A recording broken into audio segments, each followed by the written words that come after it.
250 টাকায় দিন দিন চলে? ওই তো চলে না তো, বহু কষ্টে আছি, চলে না তো। আরো ফির কিস্তি নিছি, কিস্তি দিবেন নাকি? এই কিস্তি সবার না? 80% লোক কিস্তি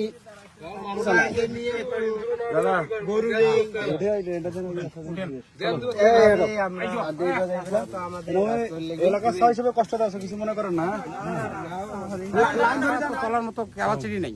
মনে করো আজ আমি বসে আছি, হ্যাঁ, পোলাও পানো কি খাওয়াবো? তো এই লোন নিয়ে কি করে? আপনার লোন আছে? হ্যাঁ, আমাদেরও লোন আছে। কত কত নিছিলেন? আমাদের মেয়ের বিয়ের ব্যাপারে, এই বিয়ে নগদে দিছি তো। একটি আছে 60,000, ওটা বিরাট ব্যাংকে। একটা আছে 77,000, ওটা বুড়ো বুড়ো বাংলা। হ্যাঁ, আর একটা আছে 60,000, ওটা আশা ব্যাংক। ওদের কি সপ্তাহে কিস্তি দিতে হয় কিভাবে? একটা সাপ্তাহিক দেই আর দুইটা মাসিক। সপ্তাহে কয় টাকা দেওয়া লাগে? সপ্তাহে যেটা এটার দেই 1800। সপ্তাহে 1800? হ্যাঁ, তো এই কাম করে এই 500 টাকা 250 টাকা দিয়ে এইটাই মাইসের কাছে হাওলাত বাওলাত দেন ধাক্কা করে আনি নাকি ঋণ, ওটাও একটা। ফির ওই যে ব্যাংক ওঠে, ফির ওলা দিবার লাগবে, এইভাবে চলি আরো। ফির এক জায়গার লোন নিয়ে আরেক জায়গা দিতে হয় এরকম? হ্যাঁ, তাছাড়া উপায় নেই তো। এই সবাই এরকম? সবাই কারো কৃষি যাদের যারা কড়াইয়া বেশি আছে, কন্যালা, তাদের একটু কম আছে। আচ্ছা আচ্ছা আচ্ছা। আর যাদের মনে করে যে বাইরে মাঠে খাটাইয়া লোক নাই, তাদের এই ওই রকমই। তো এটা তো বিরাট সমস্যা। আমাদের 4টা মেয়ে, তো জীবনই শেষ। হ্যাঁ, 4 মেয়ে কি 4টা মেয়ে বিয়ে দিতে বহু টাকা লাগে। 3টার বিয়ে হয়েছে, আর একটা আছে। হ্যাঁ, এইবার একটা বিয়ে দিলাম, খুব কষ্ট করি। মনে করো যে ডিমেন্ড দিলাম 3 লাখ।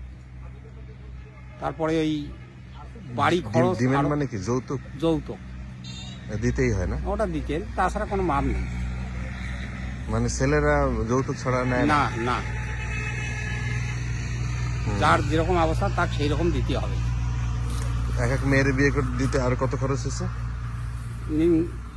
5 পার হয়ে গেছে এই গরিব ব্যবহারে।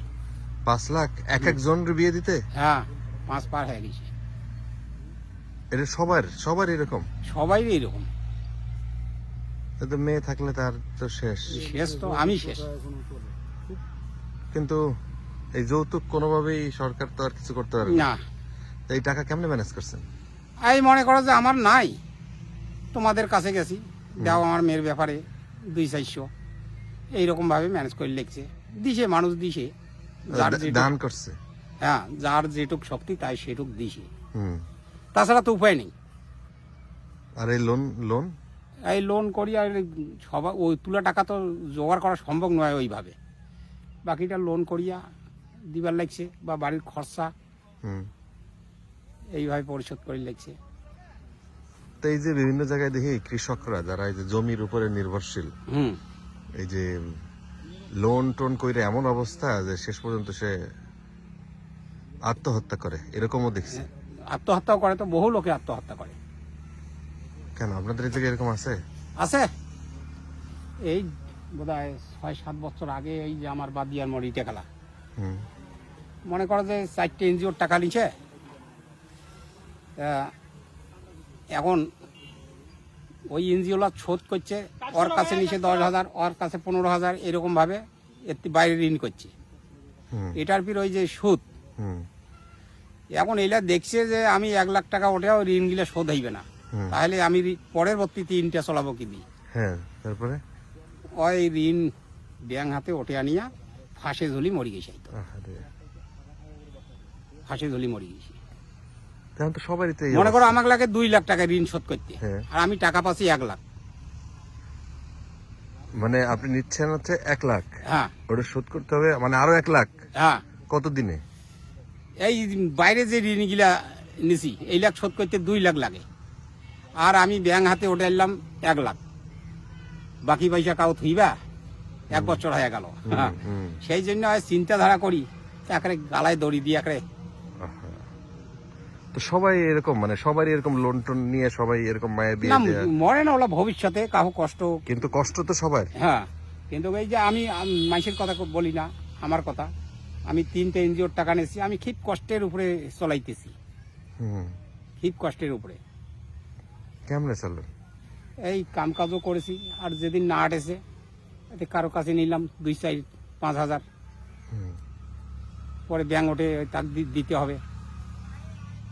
তো এরকম করে এক জায়গা থেকে নিয়ে আরেক জায়গা, আরেক জায়গা থেকে হ্যাঁ নিয়ে হ্যাঁ আরেক জায়গায়, হ্যাঁ, এই এরকম ভাবে তো পুরো জীবন সবাই এরকম মোটামুটি ফাইসা যায়।